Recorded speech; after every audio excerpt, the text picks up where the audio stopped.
Coach, you guys are coming off the win against Incarnate Word. Thoughts on preparation this week as you guys get ready to hit the road again? Yeah, it's an important week. Obviously, when we go on the road, anytime you go on the road in conference, it's a big week. 2 games out at East Texas A&M and then in Northwestern State. So, we didn't play very well at Northwestern State last year. So obviously, without looking too far ahead and just recognizing what this challenge is in its totality, it's a big one, right? East Texas A&M poses a lot of threats. They switch everything defensively. They can make life hard on you on that end. They have some really talented offensive players. So we have to have a really good week of preparation to put ourselves in position to compete in that game, and the same thing, and turn around and have a quick turnaround and mindset and physically and everything that goes into it to be able to compete against Northwestern State. So we're excited about the opportunity, excited to get back on the road together and go have some fun. Coach, on Monday you guys were able to snap a losing streak. How does it feel to finally get back on that win column and practice during this week? Yeah, it always feels good to win for sure. Really during that time, it was just the games were coming fast and furious, and obviously we weren't playing very well. But it's just a matter of continuing to improve and continuing to be process oriented. And I think when we do that, the results kind of take care of themselves. We were far worried about the result, far less worried, about the result against Incarnate Word. And I think when we really focus on the process, we really focus on us and our preparation. We in turn put ourselves in a better position to win the game. And guys play a little bit better individually, and they play a little bit more loosely, a little bit more confident. So I think that's something that we have to continue to pour into, and a concept that we have to continue to lean into. It's a challenge, right? We have 3 days of practice here this week that we have to get ready for 2 really good teams on the road, and we have to be the best version of ourselves this weekend to accomplish that goal. Coach, after having 4 straight games at home, now going back away, how do you prepare for that after being at home for such a long time? Yeah, I think, obviously we love playing at home in front of our home fans, and they've been fantastic for us, but we're not too concerned about playing on the road either. That's really the way we started this season, playing 6 of our first 7 on the road, so it's not something that's foreign to us. The Southland travel is what it is, and playing games on Saturdays and Mondays is what it is, and everybody in the league is doing it, and it's something that we have to embrace, and it's a mentality that we have to take on and take pride in, and if we can take ownership of that, then we should be fine wherever the game occurs, right? So we're just excited about the opportunity to go compete. What are those keys to winning this weekend?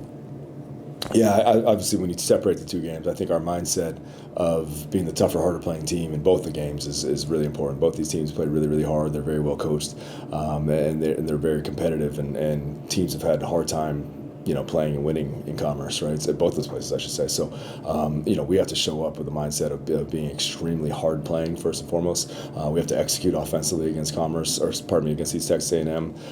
Like I said, they have a switching defense that can pose problems there. We have to be ready to execute what we want to do with our switching solutions. We have to be ready to take care of the basketball.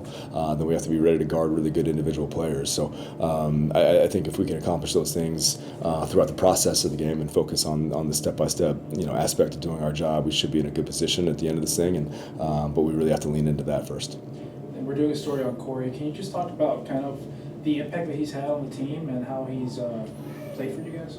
Yeah, Corey's been great. It's been great having him. Obviously a transfer from Jacksonville State. He was a VMI before that, originally from South Florida and South Ridge High School. And, having Corey Cotton be a part of this thing has lent us, obviously some defensive versatility where he can guard really 1 through 5.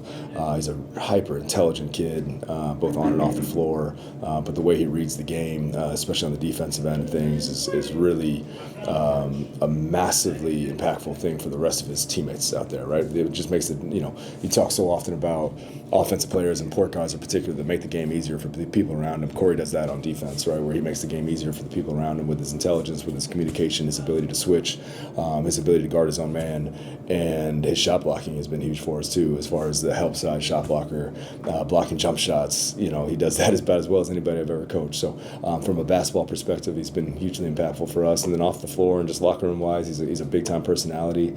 He's got a lot of juice, got a lot of enthusiasm, very likable young man, and we're really happy to have him here. Coach, you mentioned confidence earlier. Phil had 29 points on Monday. He was playing really confidently, especially in that first half. What did you see from him out there on Monday night? I saw tremendous effort from him, first and foremost. You looked at the point, or you mentioned the point total in the first half. He also had 0 rebounds, but I thought he was playing really well defensively. He and Marvin really took it upon themselves in a 2-man game to really help neutralize shooters along the perimeter. with number 2 Steveski and number 5 Davion Bailey. So Philip was a big part of that. It wasn't just the on-ball defenders in those cases that helped slow those guys down. So I thought Philip did a fantastic job with multiple efforts. I thought he rebounded at an exceptionally high level in the second half. I believe he had 9 rebounds in the second half, 4 offensive rebounds. So when you look at that, it really lays the platform and it allows him to do the fun stuff offensively and score points. So obviously he's incredibly skilled. He can shoot the basketball. He can pass the basketball. He can score in the post with his back to the basket. But when he really brings the motor to match and he brings the effort and the physicality to match those things, which the Southland requires and demands to be successful, he can be a really good player. So it was great to see him put all that together the other night. You also mentioned about motor and physicality. Jalen Washington cracked the lineup here back-to-back games now. It seems like the offense really gets moving when he's on the court. What have you seen from him here in the last couple weeks? Yeah, I've been really pleased with Jalen. He's been extremely patient in the sense of recognizing, going from his freshman year and playing so little early in the year and then working hard, and putting himself in a position to earn real minutes down the stretch his freshman year. Those numbers doubled in the first part of this season, and then he just continued to work, and then he seized his opportunity with both hands when he's gotten it, and then he just kind of took it and ran with it. So, for him, the pop that he brings offensively, obviously with the ball in his hands, getting downhill, both in the half court and transition, his ability to kind of create power plays for his teammates where he can draw additional defenders and drive and kick and do those kinds of things. But then also defensively, he uses his quickness. He plays a little bit of ferocity on that end, which kind of belies his size, where he can mix it up and chase down loose balls and get on the ground and get into gaps and make hard plays on balls. And it's really been a big, infusion of energy for us, and it's something that's been really welcome. So really proud of him for seizing the opportunity.